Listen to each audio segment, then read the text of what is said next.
Distribution function के अंदर x2 और x1 की वैल्यू रखते हैं, जो भी फंक्शन डिफाइंड होगा उसमें अगर x2 और x1 की वैल्यू रखते हैं तो डायरेक्टली प्रोबेबिलिटी काउंट हो जाती है, इंटीग्रल करने की जरूरत नहीं पड़ती है। लोवेस्ट वैल्यू पर डिस्ट्रीब्यूशन फंक्शन हमेशा 0 माना जाता है और हाईएस्ट वैल्यू पर फंक्शन हमेशा 1 माना जाता है।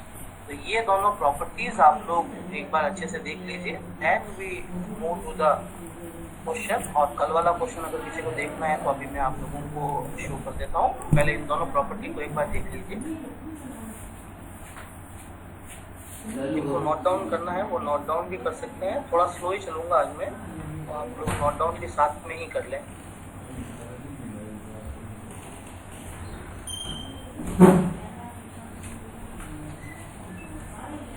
ये वाला मटेरियल हालांकि मैंने कल पोस्ट कर दिया था तो आप लोगों ने देख लिया होगा उसमें से।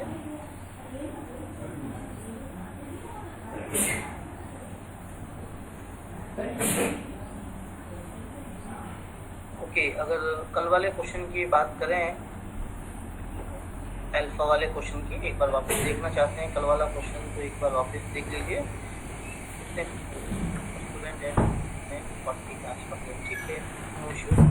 इनको करना है वो आ जाएंगे ना। हाँ, इसी क्वेश्चन की बात कर रहे हैं आशीष। बोलिए बेटा, किस जगह पर क्या पूछना है आप लोगों को? x कोई भी हमारा कंटिन्यूअस रैंडम वेरिएबल है जिसके लिए स्मॉल fx PDF आपको गिवन है।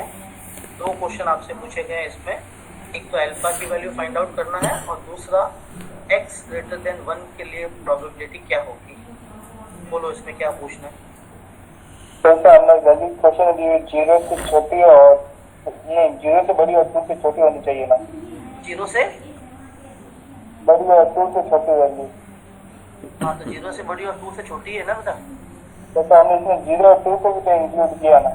इंटीग्रल में तो इंक्लूड होगा ही ना बेटा, नहीं तो लिमिट कैसे लगाओगे? हमेशा हो गया। इंटीग्रल के अंदर ओपन इंटरवल होता है, दोनों वैल्यू काउंट होती है, फर्स्ट एंड लास्ट दोनों काउंट होती है। इक्वल टू नहीं दिया हुआ तो अभी क्या हुआ बेटा? इक्वल टू नहीं दिया हुआ तो अभी दिया हुआ है ना बेटा, 0 से 2 दिया हुआ है ना। इक्वल टू कहाँ पे दिया हुआ है? साथ ये दिया हुआ है ना बेटा, 0 से 2 आगे लिमिट लगी हुई है ना, 0 to 2। तो साथ में इक्वल टू का कोई निशान नहीं है ना। इक्वल टू कभी आता है कभी नहीं आता है, लेकिन आप मान के चलिए कि जो हमें इंटीग्रल करना है वो जो डिफाइंड इंटरवल है उसी में ही करना है, 0 से लगाकर 2 तक। क्योंकि 0 से बड़ा और 2 से छोटा तो खाली सिंगल नंबर हो गया 1, तो 1 पे कैसे इंटीग्रल करोगे? अकेले 1 पे कैसे इंटीग्रल करोगे? काफी बार इक्वल लिखा हुआ आता है, काफी बार इक्वल लिखा हुआ नहीं आता है। आप मान के चलिए कि हम लोगों को लोअर से हाईएस्ट पे इंटीग्रल करना है। बस तो यही प्रॉब्लम है। सो इस क्वेश्चन को अपन ने कल कर लिया था। अल्फा की वैल्यू 3/4 आई थी, आप लोगों ने नहीं थे वो नोट आउट करना चाहते हैं तो कर सकते हैं।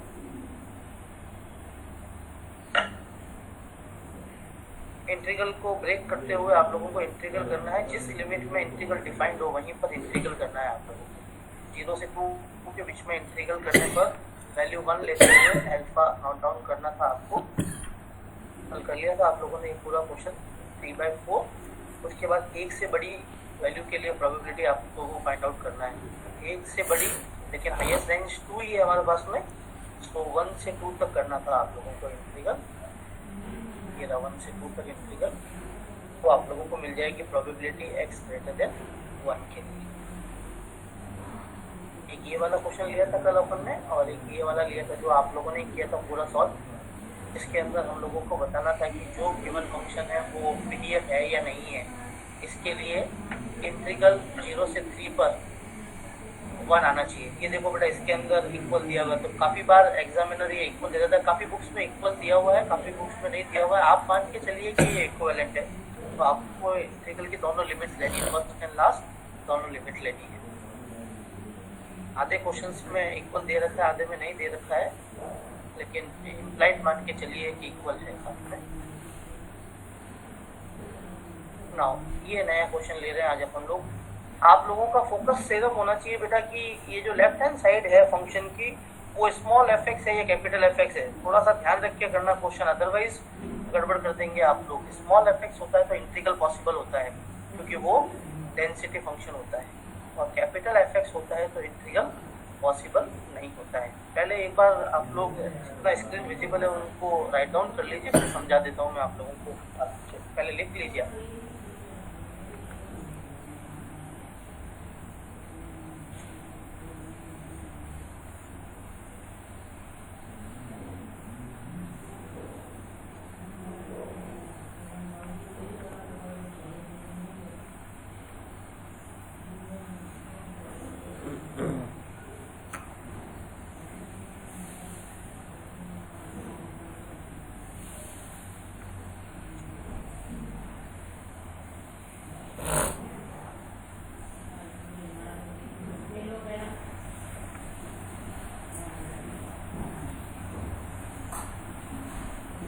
Okay, now I will start the part number 1, जिसके अंदर अपन लोगों को सर 1 मिनट। ओके ओके, लिख लीजिए।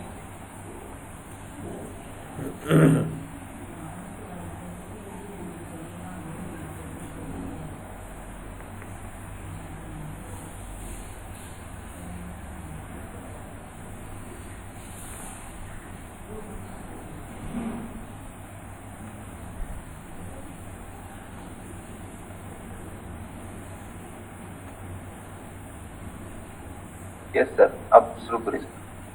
मैं इन चीज़ों पर पहले अंडरलाइन कर देता हूँ मैं, ताकि आप लोगों को क्वेश्चन देखते ही पता चल जाए कि ये किसका क्वेश्चन है और क्या आप लोगों को इसके अंदर फाइंड आउट करना है। सबसे पहला चीज़ है एक्स कैसा वेरिएबल है, कंटिन्यूस है या डिस्क्रिएट है। तो कंटिन्यूस वेरिएबल दे रखा है, that means probability density function और डिस्ट्रीब्यूशन फंक्शन में से कोई एक गिवन होगा अपन लोगों को।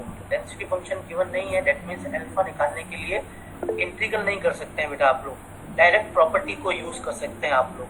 अब अपन लोग अगर प्रॉपर्टी देखें तो अपन लोगों को इंटरवल की जो हाईएस्ट वैल्यू डिफाइंड है वो 6 डिफाइंड है, जिसके ऊपर वैल्यू आप लोगों की 1 आ रही है। तो जो भी आप लोगों का फंक्शन जहां पर भी डिफाइंड है, जहां कांस्टेंट इन्वॉल्व किया हुआ है, उसमें x की जगह पर हाईएस्ट वैल्यू जो दिख रही है इंटरवल के अंदर वो आप लोग पुट कर सकते हैं। तो हाईएस्ट वैल्यू हमें 6 दिखाई दे रही है। जनरली जो वैल्यू होती है वो -इनफाइनाइट से लगाकर +इनफाइनाइट तक है, लेकिन क्वेश्चन में जो डिफाइंड है वही आपकी हाईएस्ट और लोवेस्ट वैल्यू है। तो 6 पर वैल्यू को 1 कर सकते हैं आप लोग। तो आप लोगों ने पुट किया, जहाँ पर x है वहां पर हमने 6 पुट कर दिया अल्फा फाइंड आउट करने के लिए। जो इक्वेशन पे मैंने सर्कल मार्क किया अभी, वहाँ आप लोग x की जगह 6 पुट कर दीजिए बेटा, 6 जो भी हाईएस्ट वैल्यू है। सर ये x जो लेस देन और इक्वल टू 6 है, सिर्फ लेस देन 6 है सर? ये लेस देन इक्वल 6 है बेटा, जिसके ऊपर फंक्शन आप लोगों का डिफाइंड है। हाईएस्ट वैल्यू इसी को कंसीडर करेंगे बेटा अपन लोग, 6 को। 6 से ऊपर वाली कोई भी वैल्यू यहाँ डिफाइंड नहीं है, तो हाईएस्ट वैल्यू अपन को जो भी न्यूमेरिकली यहाँ दे रखी है उसी को हाईएस्ट वैल्यू मान के चलना है अपन को। तो 6 पर लेना है आप लोगों को वैल्यू, 6 पर 1 होता है, जैसे +इनफाइनाइट जो लास्ट वैल्यू होती है उस पर 1 होता है। तो यहाँ हमारी वो +इनफाइनाइट की जगह हमें 6 हाईएस्ट वैल्यू दे रखी है, तो 6 पर मान लेते हैं कि फंक्शन की वैल्यू 1 है। अब आप इस फंक्शन के अंदर जहाँ x नजर आ रहा है वहां पर 6 रख दीजिए आप लोग। तो alpha into 6 - 2 is equal to 1। Simplify करें तो अल्फा की वैल्यू मिलेगी आप लोगों को 1/4। सर इंटीग्रेशन नहीं करेंगे क्या? नहीं, fx बेटा कैपिटल fx है बेटा, स्मॉल fx का इंटीग्रल होता है, कैपिटल का नहीं होता। इसीलिए मैंने आपको बोला कि दोनों प्रॉपर्टी देख लीजिए एक बार अच्छे से। तो ये इक्वल टू 1 कैसे लिखा आपने इसमें? क्या हुआ बेटा? प्रॉपर्टी ये अल्फा 6 - 2 इक्वल टू 1 कैसे लिखा? बेटा हाईएस्ट वैल्यू क्या डिफाइंड है क्वेश्चन के अंदर? 6 ही है लोवेस्ट वैल्यू 2 डिफाइंड है, हाईएस्ट वैल्यू 6 डिफाइंड है आप लोगों की। लोवेस्ट वैल्यू पर 0 है, x की वैल्यू 2 रख के देख बेटा इसके अंदर। कहाँ पे? ये बीच वाला जो फंक्शन डिफाइंड है ना, अल्फा इंटू x - 2, इसमें लोवेस्ट वैल्यू 2 है और हाईएस्ट वैल्यू 6 है। 2 रख के देखो, आंसर 0 आना चाहिए। हाँ 0 आ रहा है। और हाईएस्ट वैल्यू पर 1 होता है। ये अकॉर्डिंग टू प्रॉपर्टी है बेटा। एक बार प्रॉपर्टी मैंने अभी बोला आपको, प्रॉपर्टी आपने देखी है नहीं बेटा? ये दोनों प्रॉपर्टी देख लीजिए पहले एक बार, ये दोनों प्रॉपर्टी देख लीजिए बेटा, कहाँ 0 होता है, कहाँ 1 होता है। जो सबसे लोवेस्ट वैल्यू होती है, जैसे इसका जो इंटरवल की रेंज होती है वो माइनस इनफाइनाइट से प्लस इनफाइनाइट होती है, लेकिन हमारे क्वेश्चन में क्या डिफाइंड है वो रेंज लेनी है आप लोगों को। हमारे क्वेश्चन के अंदर 2 से 6 डिफाइंड है, तो लोवेस्ट वैल्यू हो गई 2, हाईएस्ट वैल्यू हो गई 6। तो 2 पर तो 0 आना चाहिए और 6 पर 1 मान के चलना है। इक्वल 1 लिखा हुआ है ना बेटा, हाईएस्ट वैल्यू पर 1 लिखा हुआ है, देखो आप। Yes sir, yes sir. 6 को हाई मानना है आपको और लोवेस्ट पे 0, तो 2 रख के आप चेक कर लो 0 आ रहा है या नहीं आ रहा, खुद चेक कर लीजिए 2 रख के। यस सर, आइए आप। तो 2 पे 0 और 6 पे 1 मानना है, आपको मानना है 1, ताकि कांस्टेंट फाइंड आउट कर सके आप लोग। तो 6 पे वैल्यू को 1 मानो आप लोग। अब इसमें 6 रखो x की जगह, तो alpha into 6 minus 2 is equal to 1। Now we get alpha is equal to 4। Now second value लानी है x ग्रेटर देन 4 के ऊपर। आपको इसको कन्वर्ट करना है इक्वल वैल्यू के अंदर। ग्रेटर देन 4 है, इसको इक्वल में कन्वर्ट करना है, तभी फंक्शन की वैल्यू रख सकते हैं अपन लोग। जो अल्फा की जगह अपन रख रहे हैं ना, अभी जो आपने 6 रखा था, अब 6 की जगह मैं 4 रखूंगा बेटा, क्योंकि 4 पे भी वही फंक्शन है जो 6 पर और 2 पर है, वही फंक्शन 4 पे भी डिफाइंड है। 2 और 6 के बीच में 4 आता है या नहीं आता है? 2 और 6 के बीच में तो 4 पे भी वही फंक्शन है, बस इक्वल में कन्वर्ट करना है आप लोगों को। ग्रेटर देन की जगह इक्वल में कन्वर्ट करना है। इसलिए सेकंड क्वेश्चन का लेफ्ट हैंड साइड देखो पहले, प्रोबेबिलिटी x ग्रेटर देन 4। अब इसको मैं कन्वर्ट कर रहा हूँ, 4 से बड़ी वैल्यू को मैं 1 माइनस करके कन्वर्ट कर रहा हूँ, क्योंकि हम जानते हैं कि ग्रेटर देन 4 और लेस देन इक्वल टू 4 इन दोनों प्रोबेबिलिटी को जोड़ने पर हमेशा 1 आता है, क्योंकि किसी चीज का होना प्लस किसी चीज का नहीं होना, 4 से बड़ा और 4 से छोटे और इक्वल, इन दोनों को अगर सम करें तो टोटल हमारी प्रोबेबिलिटी 1 के बराबर होती है। तो ग्रेटर देन 4 को आप ऐसे कन्वर्ट करो, 1 minus probability of x less than equal to 4। Equal range में कन्वर्ट करिए ताकि वो रेंज में आ जाए आपका। So x less than equal to 4 में कन्वर्ट कर दिया। अब आप देख सकते हैं कि ये जो मैंने लिखा है probability x less than equal to 4, इसकी रेंज 2 और 6 के बीच में है। तो जो फंक्शन 2 पे डिफाइंड है, जो फंक्शन 6 पे डिफाइंड है, वो 4 पे भी डिफाइंड होगा, क्योंकि 4 2 और 6 के बीच में आता है। तो अब आप 6 की जगह 4 रखो बेटा, 6 की जगह 4 रखिए अब फंक्शन के अंदर। तो बोलो बेटा, कुछ कहना है तो बोलो। सर सर एक बार ये वापस होता सर, ये x less than equal to 4 होगा बेटा। x ग्रेटर देन 4 है, क्या अपन इसको ऐसे लिख सकते हैं 1 minus X less than equal to 4? कैसे लिखा ये बताएं? क्यों नहीं लिखेंगे बेटा, 4 से ऊपर वाली सारी वैल्यू पर प्रोबेबिलिटी आपको फाइंड आउट करना है, और टोटल जो 4 से नीचे वाली और 4 से ऊपर वाली प्रोबेबिलिटी होती है उनका सम तो 1 होता है किसी भी नंबर के लिए। ओके, हाँ सर। टोटल तो 1 ही होगा ना बेटा, 4 से ऊपर चले जाओ और 4 से नीचे आ जाओ, टोटल तो 1 ही होगा ना सारी प्रोबेबिलिटी का। Yes sir. इसलिए 1 माइनस कर दे इक्वल में लाने के लिए। इक्वल सिंबल नहीं लाओगे तब तक बेटा आप लोग डिस्ट्रीब्यूशन फंक्शन में वैल्यू पुट नहीं कर सकते। इक्वल रेंज लानी पड़ेगी आपको, इसलिए अपन ने इसको इक्वल में कन्वर्ट कर दिया, x less than equal to 4। अब आप x की जगह 4 रख सकते हैं। तो जो आपका फंक्शन डिफाइंड है अल्फा इंटू एक्स माइनस 2, उसमें x की जगह 4 रखो और अल्फा की वैल्यू 1/4 पुट करो और सॉल्व करो, कितना आ रहा है? 1/2 आना चाहिए, चेक करिए। Yes sir. यस सर आ रहा है सर। अब तीसरा क्वेश्चन देखो, इक्वल रेंज में नहीं लाओगे तब तक आप लोग डिस्ट्रीब्यूशन फंक्शन अप्लाई नहीं कर सकते। इक्वल रेंज, ये देखो मैंने इक्वल रेंज दे रखी है आपको। इक्वल रेंज में आने के बाद ही x की जगह वो वैल्यू पुट कर सकते हो जो वैल्यू दे रखी है क्वेश्चन के अंदर। अब मैं 3 और 5 रखूंगा। प्रॉपर्टी नंबर 2 अगर याद है, नहीं तो वापिस देख लो तो एक बार। प्रॉपर्टी नंबर 2 अच्छे से देख लीजिए पहले। प्रॉपर्टी नंबर 2, ये फर्स्ट प्रॉपर्टी, ये देखो बेटा, अगर किसी पर्टिकुलर रेंज में प्रोबेबिलिटी फाइंड आउट करना हो x1 से x2 कोई भी न्यूमेरिकल नंबर, तब कैसे फाइंड आउट करते हैं? फंक्शन के अंदर x2 रखना है माइनस फंक्शन के अंदर x1 रखना है। अब क्वेश्चन पे आएंगे 3 और 5, तो लोअर रेंज है 3, अपर रेंज है 5। 3 और 5 भी 2 और 6 के बीच में ही है बेटा। Yes sir. फ्रेंड्स 3 और 5 दे रखा है बेटा, क्या ये 2 और 6 के बीच में है? Yes sir. now applying the property number 1, probability x lies between 3 to 5 and it is equal to, as per the property number 1, fx at x2 minus fx at x1.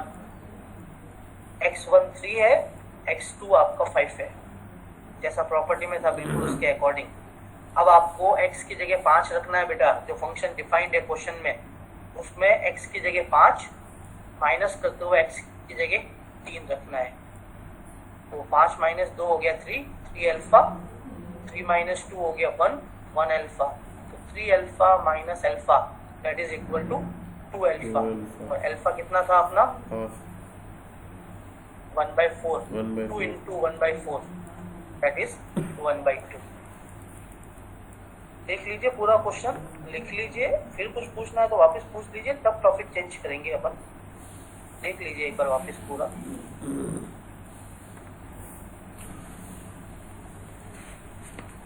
Equal range में लाना है, बस एक ही condition है, distribution function को use करने के लिए रेंज को इक्वल में कन्वर्ट करना है आप लोगों को।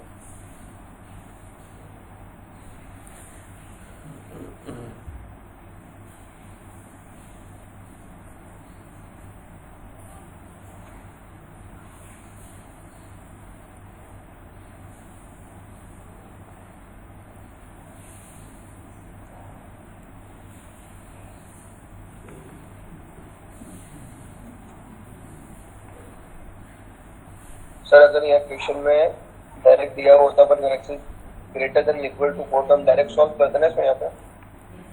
क्या हुआ बेटा, बोलो। जैसे क्वेश्चन में अगर x is greater than equal to 4 दिया हुआ होता, 4 अगर इक्वल दिया हुआ होता तो 4 को डायरेक्टली अप्लाई कर सकते हैं आप लोग। इक्वल कंडीशन साथ में होनी चाहिए तो आप डायरेक्टली अप्लाई कर सकते हैं। ओके, ये सारा काम तो आप लोगों का था सिंगल वेरिएबल का, जिसके अंदर खाली x यूज हो रहा था। नाउ सेम प्रोसेस रहेगा, सब कुछ सेम रहेगा, वेरिएबल डबल कर रहा हूं मैं, x और y दोनों वेरिएबल ले रहे हैं अपन लोग। जैसे मैट्रिक्स बनाते हैं बस वैसे बनाना है अब आप लोगों को। ये लिख लिया बेटा, स्लाइड चेंज कर दूं मैं?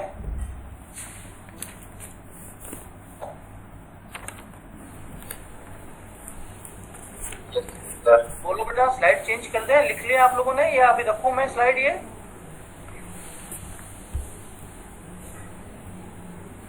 सर चेंज कर दो।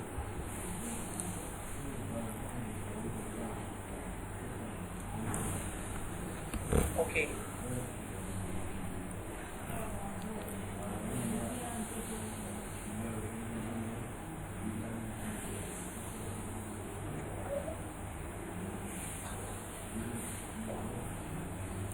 बाय।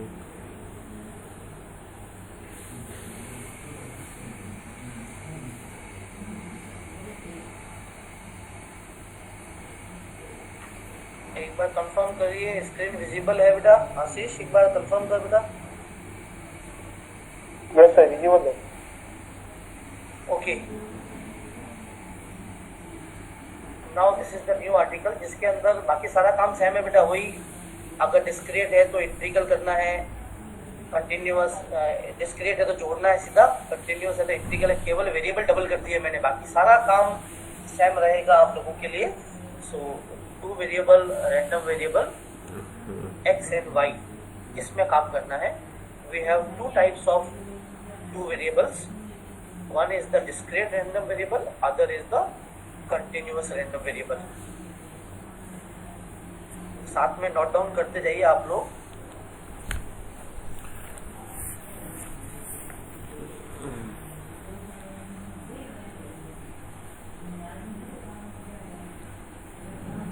ओके, जब आप लोगों ने discrete random variable single variable के लिए किया था, तब अपन लोगों ने लिया था probability mass function PMF।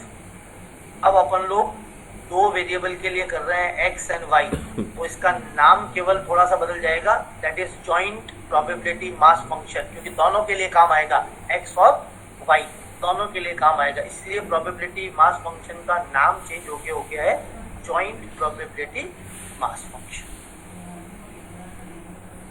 Now how it is defined as, जहाँ अपन पी एक्स लेते थे क्योंकि एक ही वेरिएबल था तो अपन सबस्क्रिप्ट के अंदर एक्स लेते थे, अब आप लोगों को लेना है एक्स वाई, दोनों के लिए काम आएगा पी एक्स वाई।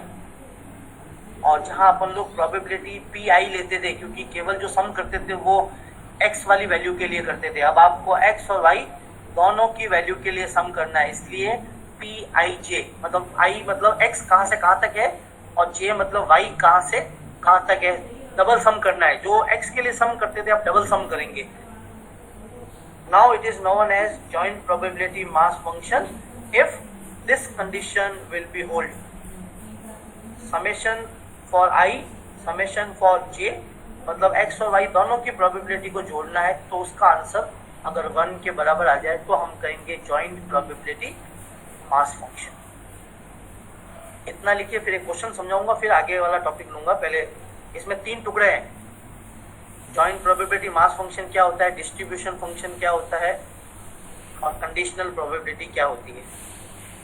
पहले आप एक देखो, सिर्फ आज के लिए पहले एक देखो। बहुत सिंपल है, इसके क्वेश्चन सबसे आसान है और बहुत इजीली आप इस क्वेश्चन को क्रैक कर लेंगे एग्जाम के अंदर। और 100% एक बड़ा क्वेश्चन आएगा 15 नंबर का, इंपॉर्टेंट लगा के चलना बेटा इसको। एक 15 नंबर का क्वेश्चन फिक्स है जॉइंट प्रोबेबिलिटी में से।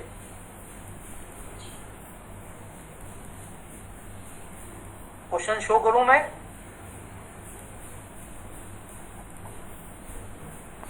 यहां तक अगर आप लोगों ने लिख लिया है तो मैं क्वेश्चन शो करता हूं एक बार।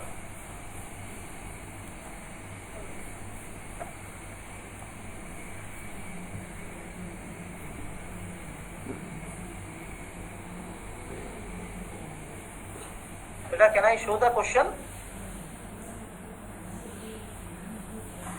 सर यस,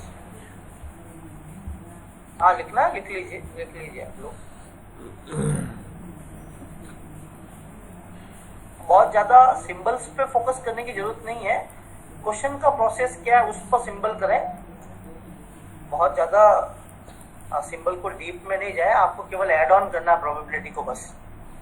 सारी प्रोबेबिलिटी का सम अगर 1 आ जाए तो हम कह देंगे कि जॉइंट पीएमएफ है, नहीं तो कह देंगे जॉइंट पीएमएफ नहीं है। प्रोबेबिलिटी फाइंड आउट करना आना चाहिए हम लोगों को बस, ताकि टेबल बना सके हम लोग।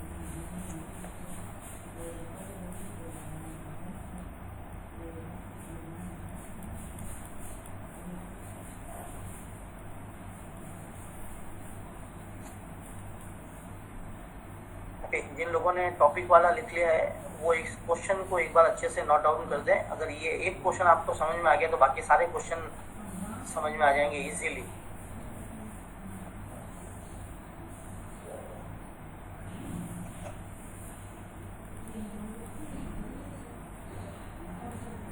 Now read out the question. बहुत अच्छे से क्वेश्चन को आप लोग रीड आउट करो।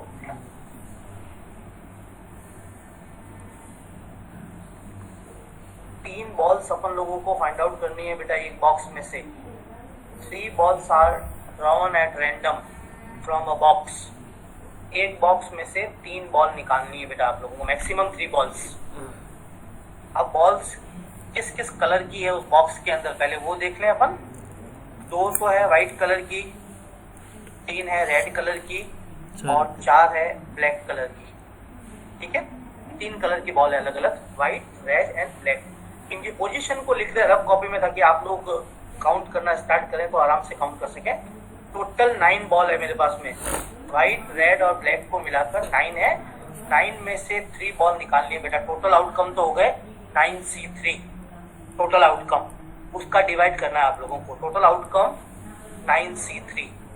अब x किस चीज को डिनोट कर रहा है, y किस चीज को डिनोट कर रहा है, क्योंकि दोनों के लिए काम करना है आपको। तो x किस कलर को डिनोट कर रहा है देख लें। x denotes number of white ball. अब x की वैल्यू व्हाइट बॉल है, ये ध्यान रखना बेटा। जब आप लोग प्रोबेबिलिटी निकाला है x की वैल्यू व्हाइट बॉल है, तो व्हाइट बॉल कितनी है 2। या तो कोई भी व्हाइट बॉल नहीं आएगी तो x की वैल्यू 0 लेंगे, एक व्हाइट बॉल आएगी तो x की वैल्यू 1 लेंगे, 2 व्हाइट बॉल आएगी तो x की वैल्यू 2 लेंगे। दैट मीन्स x की वैल्यू हो गई 0 से 2। ये समझ में आया आपको? x is 0 to 2। Yes sir. Yes sir. X white ball है, वाइट 2 ही है, या तो कोई वाइट नहीं आएगी आप निकालेंगे, कोई वाइट नहीं आएगी, या 1 आएगी या 2 आ सकती है मैक्सिमम। तो एक्स की रेंज हो गई 0 से लगाकर 2। अब वाई क्या चीज डिनोट कर रहा है देखिए एक बार, रेड बॉल। वाई डिनोट्स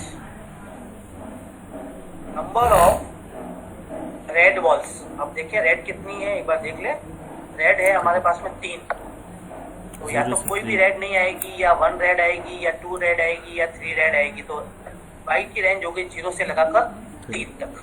बताइए इसमें अगर कोई दिक्कत हो आप लोगों को? No sir. यहाँ तक कोई दिक्कत नहीं। अब आप लोग एक बार साइड में लिख देना बेटा व्हाइट कितनी है, रेड कितनी है और ब्लैक कितनी है, क्योंकि मैं क्वेश्चन सॉल्व कर रहा हूँ, आप मुझे बताते जाना व्हाइट कितनी है, रेड कितनी है और ब्लैक कितनी है। Okay yes sir. अब टेबल बनाना स्टार्ट करते हैं बेटा। ये मैंने आपको समझा दिया है एक्स कितना है, वाई कितना है, ये मैंने सब समझा दिया आप लोगों को, एक्स की रेंज, वाई की रेंज। और अब टोटल आउटकम ये आपको मैंने क्लास में उस दिन बता दिया था, कोई भी 3 बॉल आ सकती है। 9C3 84, आप चेक कर लेना बेटा 84 है या नहीं, चेक कर लो एक बार। 9C3 84 ही है 84 ही है बेटा। अब अगर ये जो लिखा है, ये जिसको समझ में आ गया उसको सारा प्रोबेबिलिटी निकालना समझ में आ जाएगा। पी एक्स वाई और ब्रैकेट के अंदर है एक्स कॉमा वाई, 0,0। इसका क्या मीनिंग है, एक बार ब्रैकेट में लिखी हुई चीज को पढ़ो बेटा। तो 9 ब्लैक व्हाइट बॉल और 9 रेड बॉल है, तीनों ब्लैक बॉल है। आपने हो सकता है कि तीनों बॉल निकाली ना, तो व्हाइट आई ना आपके पास में रेड आई, कॉम्बिनेशन सारे बनेंगे। 0-0 भी बनेगा, 0-1 भी बनेगा, 0-2 भी बनेगा, कॉम्बिनेशन सारे बनेंगे। तो 0-0 देख रहे हैं अपन, मतलब ना तो व्हाइट आएगी ना रेड आएगी, तो कौन सी आएगी फिर? तीसरा कलर कौन सा है अपने पास? ब्लैक। ब्लैक कितनी है? 3 4 4 में से 3 ले लो, बाकी दोनों को 0-0 कर दो बेटा। तो व्हाइट बॉल को 0 करो, मतलब 2C0, कोई भी व्हाइट नहीं आएगी। रेड 3C0, कोई भी रेड नहीं आएगी, तो तीनों ब्लैक आएगी। 4C3 काउंट करके देखो बेटा, आंसर एक बार वेरीफाई हो रहा है, काउंट करके देखो।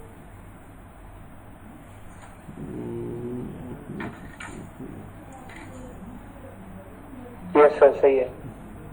अब कॉम्बिनेशन चेंज करो बेटा, एक को फिक्स रखो कि व्हाइट नहीं लानी है, अपन रेड पे जा रहे हैं, तो अब कॉम्बिनेशन चेंज करो बेटा। 0-1 मतलब व्हाइट नहीं आनी चाहिए, 1 रेड आनी चाहिए और 2 ब्लैक आनी चाहिए। ये देखो मैंने शॉर्ट में लिख दिया यहाँ, probability for 1 red and 2 black. White को हटा दिया मैंने, कि व्हाइट की वैल्यू 0 ली है, एक्स व्हाइट है, ये ध्यान रखना बेटा। तो व्हाइट नहीं आनी चाहिए बेटा एक भी, तो 2 में से तो कोई नहीं आना चाहिए। रेड 1, 3 में से 1, और ब्लैक 2, 4 में से 2, तो आपके पास में आएगा 18/84। चेक करते जाओ आप आंसर। समझ में नहीं आया तो वापस पूछ लेना, एक बार आप पहले कैलकुलेशन कर लो।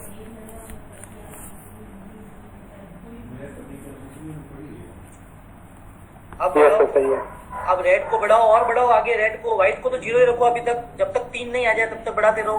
तो व्हाइट को 0 रखा, रेड को बढ़ाओ, तो 2 रेड 1 ब्लैक होगी। अब ध्यान रखना टोटल 3 बॉल ही निकालनी है, तो 2 रेड 1 ब्लैक, व्हाइट 0। 2 रेड करो बेटा, यहाँ 2 रेड और 1 ब्लैक। आ रही बात समझ में? 2 red 1 black.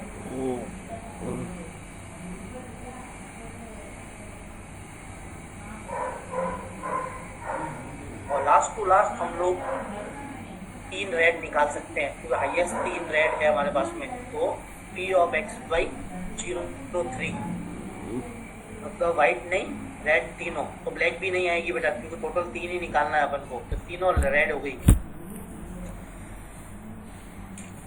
Now it is 1/84। अब इसी तरीके से आप कॉम्बिनेशन बनाना स्टार्ट करेंगे बेटा। अभी तक मैंने व्हाइट को 0 लिया था, व्हाइट की संख्या बढ़ाओ, व्हाइट को 1 करो,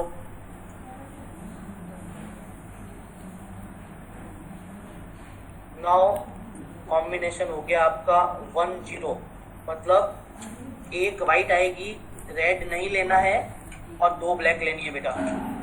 इस तरीके से हम सारी प्रोबेबिलिटी को फाइंड आउट कर सकते हैं 1 by 1। ये सारे कॉम्बिनेशन मैंने बना के रख दिए हैं यहाँ आप लोगों के लिए, आप लोग तो केवल चेक कर लीजिए। लेकिन ध्यान रखना बेटा, जहाँ पर भी 3 से ज्यादा बॉल आ जाए प्रोबेबिलिटी 0 आ जाएगी। This is impossible. जैसे 3 जगह 0 लिखा मैंने, ये देखो आप लोगों को बहुत अच्छी तरीके से समझ में आ जाएगा। 2,2 मतलब 2 व्हाइट और 2 रेड निकाल दिए, तो कॉम्बिनेशन ले ही नहीं सकते कि 4 बॉल आ गई, हमें तो 3 ही बॉल निकालनी थी। दिस इज इम्पॉसिबल इवेंट, और इम्पॉसिबल इवेंट की वैल्यू 0 होती है। तो ये 3 वैल्यू तो 0 0 0 कर दो आप।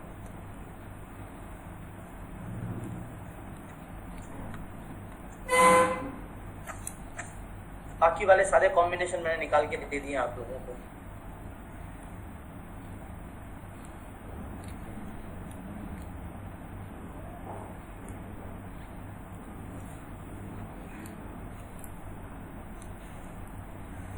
वाइट 0 के कॉम्बिनेशन हो गए। वाइट 1 के कॉम्बिनेशन देख लेते हैं। ये रहा वाइट 1 का एक कॉम्बिनेशन यहाँ है, एक वाइट 1 का कॉम्बिनेशन यहाँ है, एक वाइट 1 का कॉम्बिनेशन यहाँ है। वाइट 2 के कॉम्बिनेशन, ये 2 वाइट, ये 2 वाइट, और ये 2 वाइट, और ये 2 वाइट। ये सारे कॉम्बिनेशन हो गए बेटा। मैक्सिमम 2 वाइट है और 3 रेड है, ये सारे कॉम्बिनेशन हो गए। ये सारी प्रोबेबिलिटी को एक बार चेक कर लीजिए, फिर टेबल बनाते हैं अपन।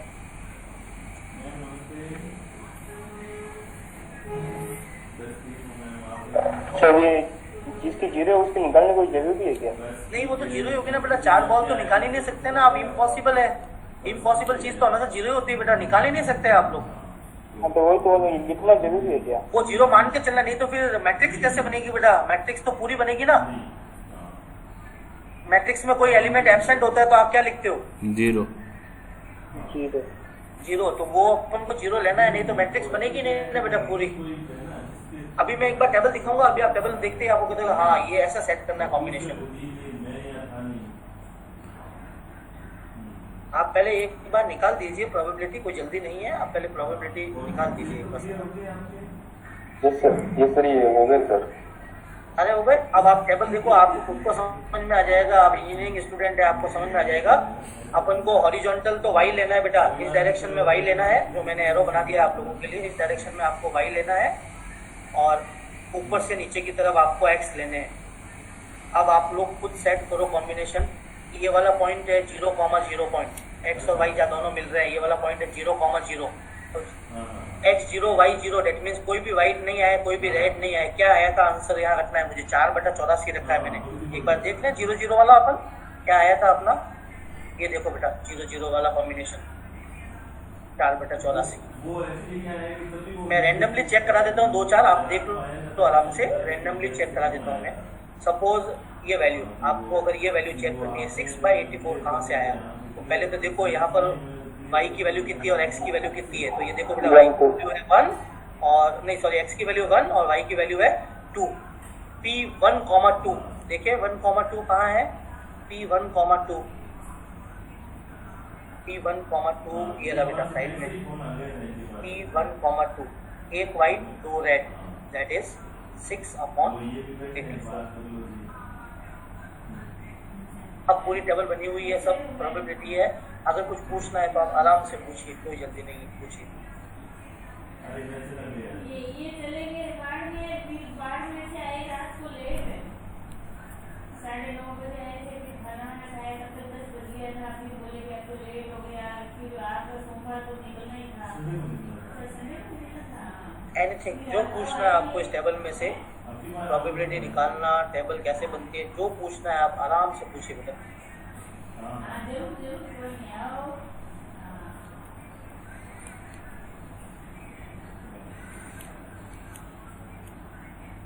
जब भी अपन महीने भर में कभी भी आराम से किसी की तो कोई क्वेरी होनी चाहिए, या तो कुछ एक्टिव बच्चे जुड़े हुए हैं जो उनको कुछ पूछना है, लिखना है, और बाकी सब लोग केवल प्लग जोड़ के बैठे हुए हैं।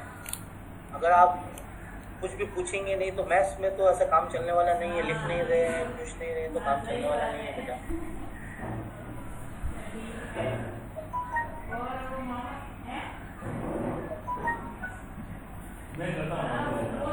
बोल के बताएं एक बार, टेबल पूरी समझ में आ गई आपको? बोल के बताएं 2 4 लोग को पता चले हाँ टेबल समझ में आ गई आपको पूरी। आशीष यस सर, आ गई सर। स्लाइड 1 मिनट ऊपर करना। यस सर, आ गई। मयंक आ गई बेटा? यस और जो भी जुड़े हुए हैं, जो नोट साथ में बना रहे हैं, वो बताएं। स्लाइड ऊपर करो बेटा, कौन सा देखना है देखो आप, कौन सा देखना है देखो। मेरी सारी प्रोबेबिलिटी वापस देख लीजिए, इतना आपको नोट डाउन करना है।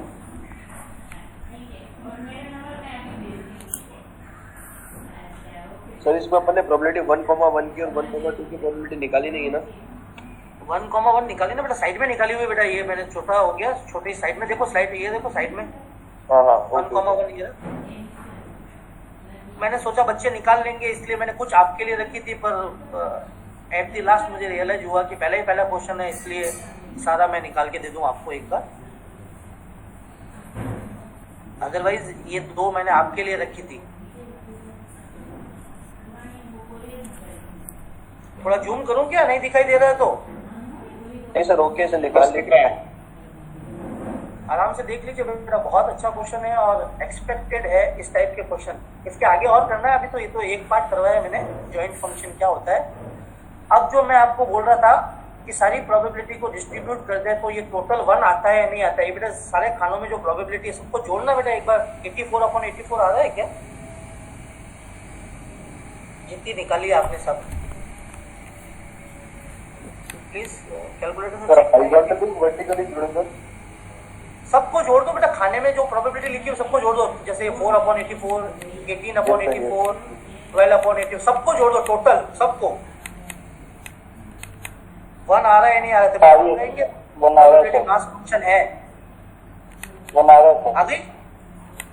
तो अगर कभी गलती हो जाए आप लोगों से और इसका टोटल अगर 1 नहीं आए तो वहीं से ही क्वेश्चन को चेक करना स्टार्ट कर देना कि हमने कहां पर गलती कर दी है। क्लियर? Yes sir. ओके, इसी में मैं एक चीज समझाना चाह रहा हूँ बेटा आप लोगों को, जो मेरा कॉन्सेप्ट आगे आने वाला है उसी में ही अपन जब आगे कल से स्टार्ट करेंगे और मंडे से, तो यहाँ एक कॉलम और बनाएंगे बेटा और यहाँ पर एक रो और बनाएंगे। क्यों बनानी है उसका मैं बता देता हूँ रीजन आप लोगों को। आप लोग बाद में बना लीजिएगा, अभी नहीं बनाना है, सॉरी। आप लोग आराम से इसको सेट कर देना, ऐसे पूरा एक टेबल बनाएंगे। और वाई इट इज़ रिक्वायर्ड वो मैं बताना चाह रहा हूँ आप लोगों को। ये नेक्स्ट टॉपिक है, क्वेश्चन आया हुआ है इसलिए जल्दी समझ में आ जाएगा। डायरेक्ट आर्टिकल दिखाऊंगा तो आप लोगों को थोड़ा मुश्किल से समझ में आएगा। ओके, सो अब आप लोगों को आगे जो आएगा एक टॉपिक में उसका नाम लिखता हूँ पहले, उसके बाद में आप लोगों को यहाँ से लिख के बताऊँगा। डिस्ट्रीब्यूशन फंक्शन बाद में कर लेना, अभी मत करिए डिस्ट्रीब्यूशन फंक्शन, पहले ये करिए। मार्जिनल प्रोबेबिलिटी, मार्जिनल प्रोबेबिलिटी करनी है बेटा। मार्जिनल का मतलब है दो टाइप की मार्जिनल प्रोबेबिलिटी निकलती है, एक x के लिए, एक y के लिए। तो x की किसी भी पर्टिकुलर वैल्यू के लिए y की सारी प्रोबेबिलिटी को अगर जोड़ें तो उसको बोलते हैं मार्जिनल प्रोबेबिलिटी ऑफ x। आप यहाँ देखो, देखो मैं एक अंडरलाइन कर रहा हूँ, x की वैल्यू को फिक्स करते हुए y की लाइन को ऐड करना है बेटा। x की कोई भी वैल्यू एक फ्रीज कर देंगे अपन और y की सारी प्रोबेबिलिटी को उस लाइन के लिए ऐड करना है अपन लोगों को। अब मैं ऊपर वाले क्वेश्चन में आपसे पूछूंगा x इक्वल टू 0 के लिए मार्जिनल प्रोबेबिलिटी क्या है। तो x इक्वल टू 0 वाली लाइन देखो कौन सी है, x इक्वल टू 0 वाली लाइन बताओ आप कौन सी है, उसकी सारी प्रोबेबिलिटी को जोड़ो। x इक्वल टू 0 35.84, हाँ, उसकी सारी प्रोबेबिलिटी को जोड़ के रखना है बेटा। तो यहाँ जो सिंबल आएगा वो सिंबल आ जाएगा p ऑफ x। नीचे जो सिंबल आएगा बेटा, जहाँ वर्टिकल जोड़ेंगे अपन लोग, यहाँ सिंबल आ जाएगा मार्जिनल प्रोबेबिलिटी ऑफ y। अब आप जोड़ के बताइए बेटा, x इक्वल टू 0 वाली लाइन को जोड़ा कितना आया यहाँ पर बताइए। 18 और 4 22, 34, 35/84। Yes sir. सही है बेटा? Yes sir. इसी तरीके से अगर मैं आपसे पूछूं x इक्वल टू 2 के लिए मार्जिनल कितना होगा, तो x इक्वल टू 2 वाली लाइन ले और उसकी जोड़ 42/84। बेटा 7/84 मैंने 1 के लिए नहीं पूछा है। 7/84। Very good, 7/84। तो मार्जिनल का मीनिंग समझ में आया, पहले वो समझिए आप लोग। मार्जिनल का मतलब होता है किसी भी पर्टिकुलर वैल्यू के लिए जो अदर वेरिएबल है उसकी प्रोबेबिलिटी को जोड़ना, that is known as marginal probability. तो x के लिए पूछूं तो y वाले को जोड़ना है और y वाले के लिए पूछूं तो x को जोड़ना है। अब आप मुझे बताइए y इक्वल टू 0 के लिए, y इक्वल टू 0 के लिए 20/84 सम पे अपन वेरी गुड, ये आपको समझ में आ गया। अगर सीधा आर्टिकल दिखाते तो आपको समझ में नहीं आता, लेकिन ये टेबल बनी हुई है, ये अपनी हेल्प कर रही है, इसलिए आप लोगों को इजीली मालूम चल गया। 20/84, very good. Now the article is, तो ये मार्जिनल प्रॉपर्टी का जो सम होता है ये भी सर 1 होगा ना फिर सर? हाँ, सबको पहले सारा निकालने के बाद में 1 होगा, अभी नहीं होगा, सब निकालने के बाद में होगा। मार्जिनल प्रॉपर्टी फॉर x और मार्जिनल प्रॉपर्टी ऑफ y इनका अलग? बिल्कुल बिल्कुल 1 होगा बेटा, सबका टोटल 1 होगा, किसी भी साइड से ऐड ऑन करेंगे 1 होगा। तो डिस्ट्रीब्यूशन फंक्शन कल करवाऊंगा, आप मार्जिनल देखो पहले, डिस्ट्रीब्यूशन फंक्शन कल करवाऊंगा। तो मार्जिनल प्रोबेबिलिटी का मीनिंग है जब x की मार्जिनल निकालनी है तो y को सम करना है। ये देखो आप लोग समेशन में समझ जाएंगे, j फॉर y होता है और i फॉर x होता है। तो जब x के लिए करेंगे तो सम y का करना है। ये मैंने शॉर्ट में लिख दिया है बेटा, इन शॉर्ट ये लाइन याद कर लो आप लोग, probability of x with respect to y। Similarly marginal probability of y अगर करना है तो y को फिक्स रखना पड़ेगा और x को सम करना पड़ेगा। दैट मीन्स समेशन हम लोगों के लिए करना है i के लिए। In short, probability of y with respect to x।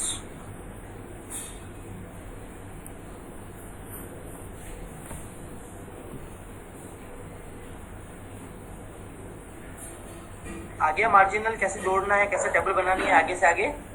Sir हाँ बोलो बेटा। सर अपने टेबल का जो लास्ट ब्लॉक होता है ना, लास्ट px py वाला, हाँ लास्ट ब्लॉक यहाँ पे 84/1 लिखेंगे यहाँ पे तो? सबसे नीचे जो कह रहे हो, हाँ ये एकदम लास्ट होने वाला px यहाँ py। 1 आएगा बेटा, इस जगह 1 लिखना है हमेशा, ओके सर। ताकि एग्जामिनर को मालूम चले कि जॉइंट प्रोबेबिलिटी भी 1 है, मतलब सारे कॉलम को जोड़ने पर भी, सारे रो और सारे कॉलम को जोड़ने पे भी 1 आ रहा है और मार्जिनल का सम भी 1 आ रहा है दोनों के लिए, ताकि क्रॉस वेरीफाई हो जाएगा क्वेश्चन पूरा आप लोगों का।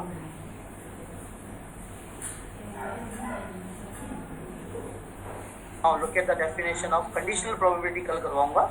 Look at the definition of distribution function, केवल डेफिनेशन देख लीजिए ताकि नोट्स जब मैं फॉरवर्ड करूंगा तो ये वाला पेज भी आ जाएगा आप लोगों के। डिस्ट्रीब्यूशन फंक्शन वैसे तो आप लोगों को याद है किस वैल्यू के लिए सम करना है, कहाँ तक, वो मैं दूंगा आपको क्वेश्चन में से कि कहाँ तक का सम करना है आप लोगों को, लोअर वैल्यू से लगाकर हाईएस्ट कहाँ तक का सम करना है। जैसे मैं बोलूँ x की लोअर वैल्यू अभी 0 थी हमारे पास में और y की लोअर वैल्यू भी 0 थी, क्योंकि कोई भी व्हाइट बॉल नहीं आना, कोई भी रेड बॉल नहीं आना, तो 0 0 लोअर वैल्यू थी। अब हाईएस्ट मैं दूंगा कल आप लोगों को कि कहाँ तक